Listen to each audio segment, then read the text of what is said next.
안녕하십니까. PS랩의 송은식입니다. 생산 중 문제 해결 방법론 SQC의 프로세스 능력 제5강 프로세스 능력의 계산에 대해서 알아보겠습니다. 교재에는 퀄리티 바이블 시리즈 관리도 프로세스 능력편 417페이지에서 421페이지 내용을 담고 있습니다.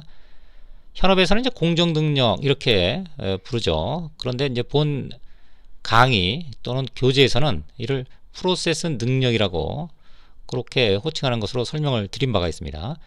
일반적으로 이제 프로세스 능력이다 이렇게 얘기하면 요 세 가지를 모두문 표현으로 그렇게 보통 생각이 됩니다. 즉 프로세스 능력 그 자체가 될 수도 있고요. 물론 여기 이제 프로세스 성능이 포함이 됩니다만 또 하나는 이제 전통적 프로세스 능력 지수가 있어요. CP, CPK, CPM이죠. Traditional Process Capability Indices 또는 프로세스 성능 지수도 내용이 포함이 되어 있습니다. PP, PPK, PPM이죠. 또 식스 시그마 케이퍼빌리티 최근에 많이 씁니다. 시그마 수준입니다. 뭐 이런 것도 이제 모두문 표현으로 우리가 프로세스 능력 이렇게 얘기를 합니다. 자, 본 강의에서는 그 중에서 이제 프로세스 능력 그 자체에 좀 집중을 하고자 합니다. 계산 방식이죠. 계산 방식은 이제 6 곱하기 표준편차다 이렇게 설명을 드린 바가 있고요. 이 계산은 1951년도에 주란이나 이제 파이겐바움 이런 분들이 문헌 발표된 문헌을 통해서 설명이 되는 그런 그 계산 방식입니다. 또 표준 편차를 이제 어떻게 쓰느냐에 따라서 그것이 프로세스 능력이 되느냐, 이제 프로세스 성능이 되느냐 이렇게 결정된다 그랬죠. 이 두 가지에 대해서는 우리 교재 410페이지 또는 인터넷 강의 3강의에 설명을 하고 있으니까요. 필요하신 분은 해당 강의나 교재 내용을 참고하시기 바랍니다. 또 2번과 3번에 대해서는 7강의 이후부터 설명이 이어지니까요. 필요하신 분들은 해당 강의를 또 참고하시기 바랍니다. 자, 지금부터는 이 계산, 표준 편차를 어떻게 계산하느냐 거기에 초점을 좀 맞춰보도록 하겠습니다. 우리 교재에 보시면 표 2-4에 프로세스 능력과 프로세스 성능을 계산하기 위해서 즉 표준 편차를 그럼 어떻게 할 것이냐 그거에 대한 내용이 정의되어 있어요. 그런데 출처에 따라 약간씩 다릅니다. 뭐 대표적인 출처로 AIG SPC 매뉴얼과 주란 퀄리티 핸드북을 좀 가져다 봤습니다. 우선은 AIG 같은 경우는 프로세스 능력이나 성능을 계산할 때 관리 상태와 정규성 확인이 필요하다 이렇게 좀 언급을 하고 있어요. 그에 반해서 이제 주란의 퀄리티 핸드북은 프로세스 성능일 경우는 AB의 두 가정이 불필요하다. 즉 프로세스 성능을 계산할 때 이 두 개의 가정을 하게 되면 그것은 이제 프로세스 성능이라기보다는 프로세스 능력이 아니냐 뭐 이런 논지입니다. 또 하나는 이제 주란의 퀄리티 핸드북 같은 경우는 C4분의 S바 같은 경우 능력을 계산할 때 이런 표현은 내용에 포함이 되어 있지가 않습니다. 자, 그런 기본적인 차이점이 있다는 거. 자, 지금부터 이제 프로세스 능력과 프로세스 성능 관련된 표준 편차를 알아보도록 하겠습니다. 표준 편차를 계산하려면 일단은 이제 표본이 있어야겠죠. 그래서 표본 크기를 5개씩을 표집한다. 또 그 5개씩의 표본을 몇 개를 갖고 야 되느냐, 부분군수 또는 표본수죠.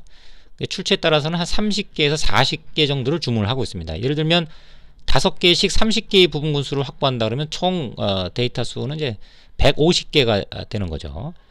또 합리적 부분군이 돼야 된다. 이 합리적 부분군은 한번 추출할 때 그 5개씩이 동질성을 좀 확보하도록 외부의 어떤 영향을 이제 최소화시킨다는 그런 내용이죠. 자, 이 부분에 대해서는 우리 교재 2.6 이상 원인과 우연 원인의 이해 내용을 참고하시기 바랍니다. 그래서 이제 표본 크기, 표본 수, 또 합리적 부분군 이런 것들이 전제가 돼야 된다.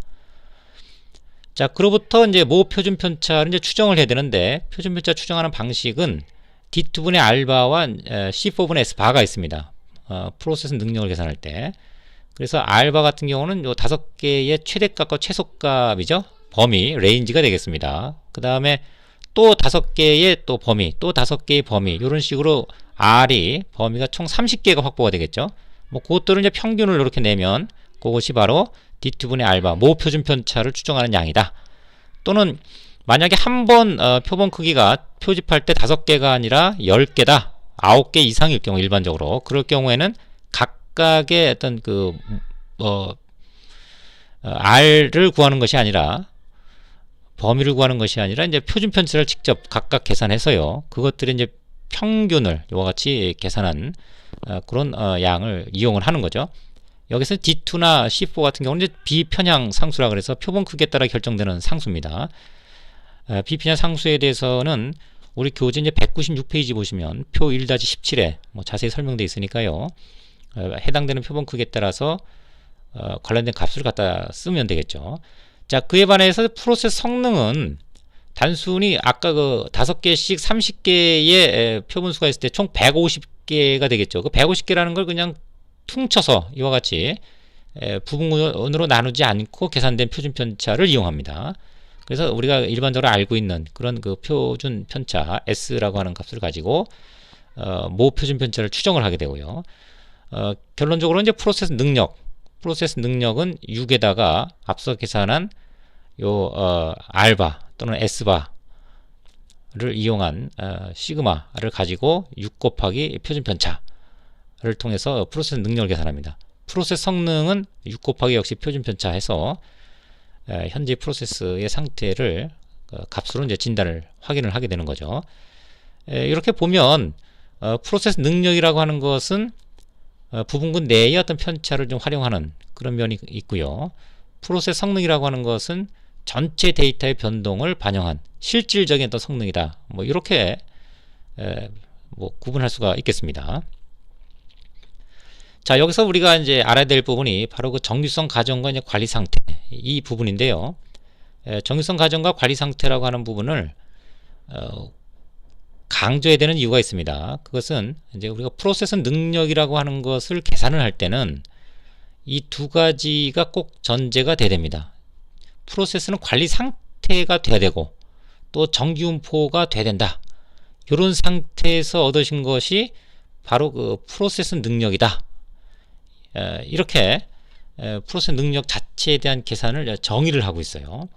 그러니까 거꾸로 얘기하면 우리가 프로세스 능력을 계산할 때 관리 상태가 안 돼 있다든가 또는 정규성이 안 돼 있다 그러면 이거 프로세스에 뭔가 왜곡이 됐구나, 이상 원인에 의한 영향이 있구나 이렇게 판단하고 그것을 개선을 한 다음에 그 관리 상태를 확보를 하고 자 그를 통해서 이제 프로세스 능력을 계산한다.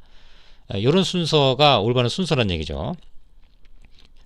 그러면 정규성이 안 되면 어떻게 하느냐? 그것은 뭐 반드시 이제 정규성을 만들어야 된다. 그럴 필요가 없다.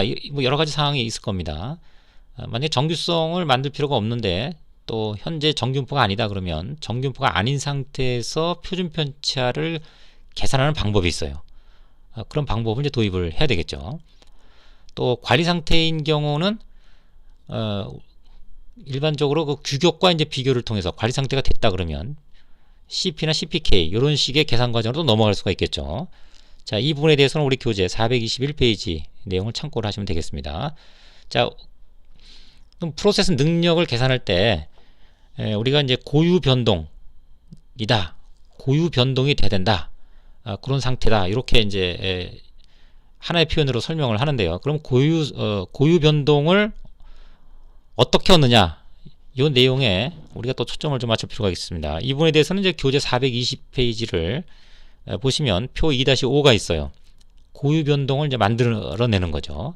그것이 만들어지면 그로부터 이제 표준 편차를 계산을 하고 그 표준 편차를 이용해서 프로세스 능력을 계산하는 이런 과정으로 연결이 됩니다. 그래서 그 표 2-5에는 1번부터 10번까지 작은 로마 숫자로 설명이 되어 있고요. 그래서 하나하나 읽어나가면 상황이 내용이 이해가 되실 겁니다. 그 중에서 이제 5번까지는 R 차트를 이제 만드는 거예요. R 차트를 만들어서 즉 부분군 내의 변동을 안정화시키는 뭐 그런 활동들이 1번부터 5번까지가 되겠고, 그것이 안정화가 됐다 그러면은 모 표준 편차를 D2분의 알바로 추정을 하고 있죠. 그것은 모 표준 편차를 추정한다고 해서는 X바 차트를 만들기 위한 시작점이라고 보면 되겠어요.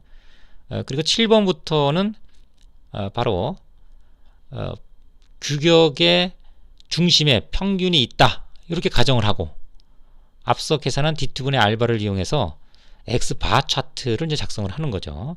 그런데 평균이 규계 중심에 있다고 가정을 하기 때문에 7번에서는 순수하게 X바 차트에서의 어떤 그 변동성 3포에 대한 문제를 이제 지적을 하고, 그것이 지적되면은 개선을 해야 된다, 이런 활동으로 연결이 되는 거고요.